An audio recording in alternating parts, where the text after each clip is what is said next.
श्रीगोंदा तालुक्यातील कोळगाव फाटा येथे नगर दौंड महामार्गावर शेतकरी आणि सर्वपक्षीय नेत्यांच्या उपस्थितीत रास्ता रोको आंदोलन करण्यात आले। राज्य शासनाची कर्जमाफी फसवी असून त्यातील जाचक रद्द करून सरसकट कर्जमाफी द्यावी आणि शेतीमालाला उत्पादन खर्चाच्या दुप्पट हमीभाव मिळावा या प्रमुख मागण्यांसाठी हे आंदोलन करण्यात आले। आंदोलनादरम्यान नायब तहसीलदार मिलिंद जाधव यांना निवेदन देऊन आंदोलन तात्पुरते स्थगित करण्यात आले। मात्र सरकारने शेतकऱ्यांच्या मागण्यांची दखल न घेतल्यास रेल रोकोसारखे तीव्र आंदोलन उभारण्याचा आणि गावागावांत आंदोलनाची ठिणगी पेटवण्याचा इशारा राजेंद्र म्हस्के, हेमंत नलगे व झेंडे महाराज यांनी दिला आहे। तसेच या पुढील लढ्यासाठी जून 22 रोजी तहसील कार्यालयासमोर होणाऱ्या आंदोलनात मोठ्या संख्येने सहभागी होण्याचे आवाहन हरिदास शिर्के यांनी केले आहे। फसवी कर्जमाफीच्या विरोधामध्ये या ठिकाणी काही तालुक्यातल्या प्रमुख माणसाला एकत्रित करून हा लढा लढण्याचा आम्ही प्रयत्न केला आणि आज या ठिकाणी आपण रस्ता रोकोमध्ये आपली जी प्रमुख मागणी आहे की त्या ठिकाणी सरकारचं स्वतःचं आश्वासन आहे की 7/12 कोरा करू, परंतु सरकारने स्वतः दिलेलं आश्वासन पाळलं नाही आणि कर्जमाफी तर दिलीच, ती बी 2 वर्ष 1.5 वर्षे वाट पाहून दिली आणि त्या ठिकाणी लोकांना आंदोलन करावं लागलं, मोर्चे काढावं लागले आणि त्या कर्जमाफीमध्ये ज्यावेळेस जार बाहेर आला त्यावेळेस मात्र सर्वसामान्य माणसाच्या पायाखालची वाळू सरकली।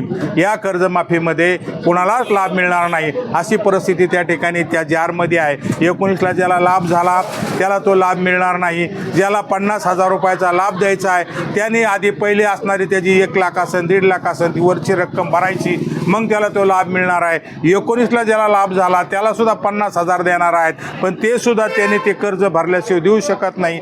त्याचबरोबर ज्याला 25,000 30,000 पगार आहे, कोण कारखान्यात काम करतोय वॉचमॅन आहे, त्याला सुद्धा त्या ठिकाणी त्या कर्जमाफीतून त्या ठिकाणी वगळण्यात आलेला आहे। त्याचबरोबर त्या ठिकाणी आपण सगळेजण पाहतोय की अशा अनेक जाची काठी आहेत, त्या जाचं काठीचा जर अभ्यास केला तर तेवढी मोठी गाळण आणि चाळण सरकारने लावली आणि त्यामुळं ह्या सरकारच्या विरोधात कुठंतरी एकवटण्याची गरज आहे आणि त्याचाच भाग म्हणून आज आम्ही या ठिकाणी रस्ता रोको ठेवला। त्या रस्ता रोकोमध्ये आम्ही 2 मागण्या एक्स्ट्रा केल्या।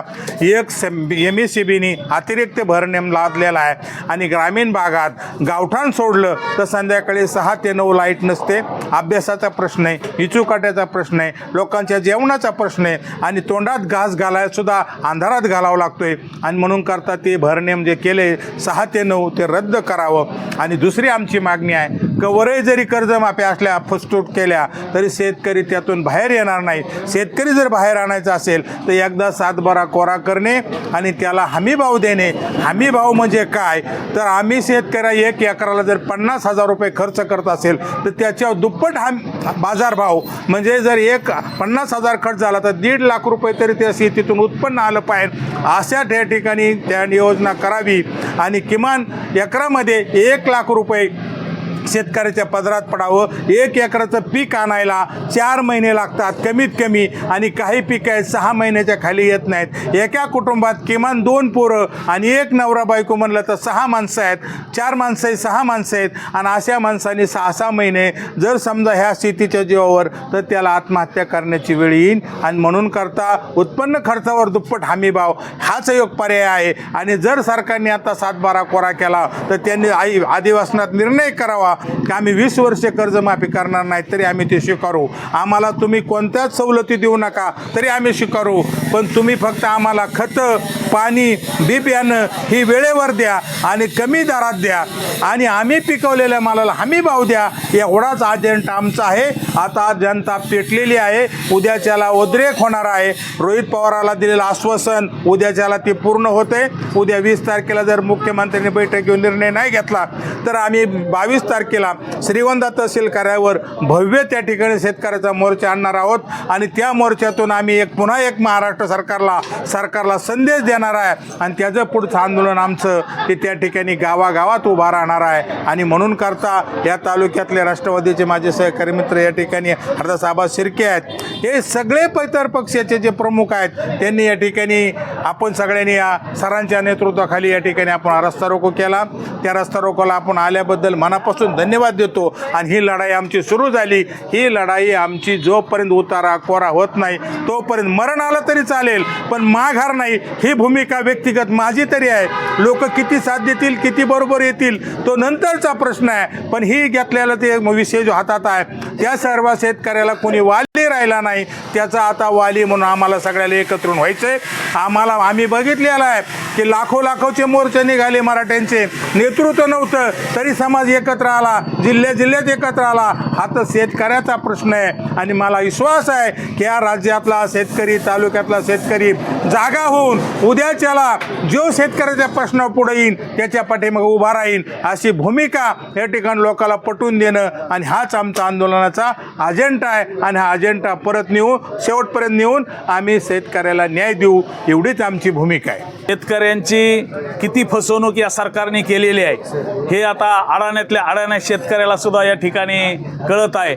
आणि म्हणून राजेंद्र आबांनी सांगितल्याप्रमाणे उद्या फार मोठ्या प्रमाणावरती या ठिकाणी आपल्याला आंदोलन, जोपर्यंत कर्जमाफी होत नाही तोपर्यंत त्या ठिकाणी मोठं आंदोलन करायचं आहे. त्या जर 20 तारखेला रोहित पवार यांच्या आणि मुख्यमंत्र्याच्या बैठकीमध्ये तोडगा निघाला नाही तर 22ला फार मोठं आंदोलन तहसील कार्यावरती या ठिकाणी ठेवलेलं आहे. त्यात सर्व शेतकऱ्यांनी खऱ्या अर्थानं सहभागी होण्याची गरज आहे. आपला लढा हा आपल्यालाच लढावा लागणार आहे. तालुक्यातला कुठलाही नेता या लढ्यामध्ये सहभागी होणार नाही. याचं कारण एक, तालुक्यातले सगळे नेते या महायुती या एकाच पक्षामध्ये आहेत. त्याच्यामुळं त्यांना आपल्या आंदोलनाला येण्याची गरज वाटत नाही. आणि म्हणून खऱ्या अर्थानं आपला लढा हा आपणच लढला पाहिजे. आणि म्हणून निश्चितपणानं त्या ठिकाणी आपण आपला लढलो तर आपल्याला यश मिळणार आहे. म्हणून जास्तीत जास्त लोकांनी या ठिकाणी सहभागी व्हावं.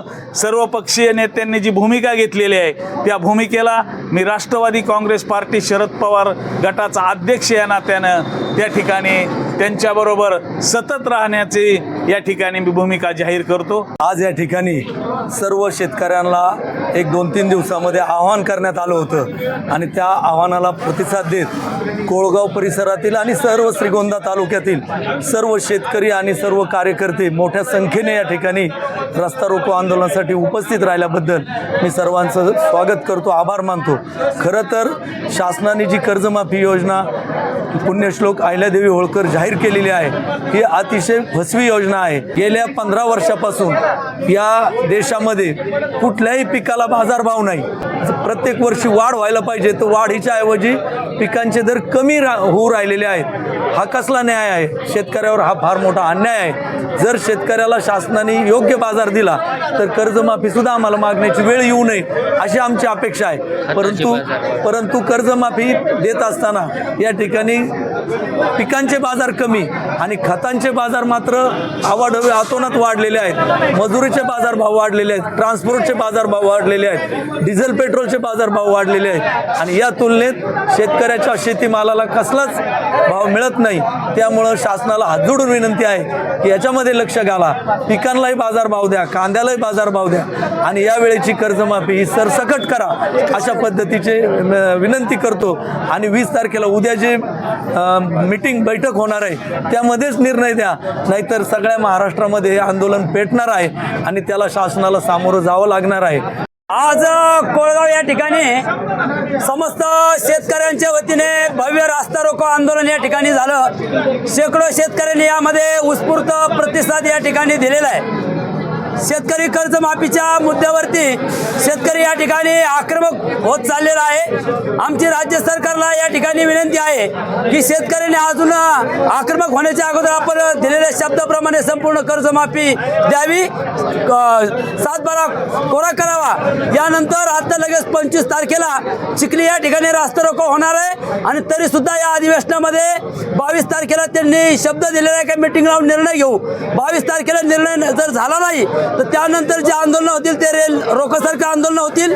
28 ते 30 तारखेदरम्यान रेल्वे रोकोचा निर्णय या ठिकाणी घेण्यात येईल. धन्यवाद. लोकक्रांती न्यूज करिता किशोर मचे, श्रीगोंदा.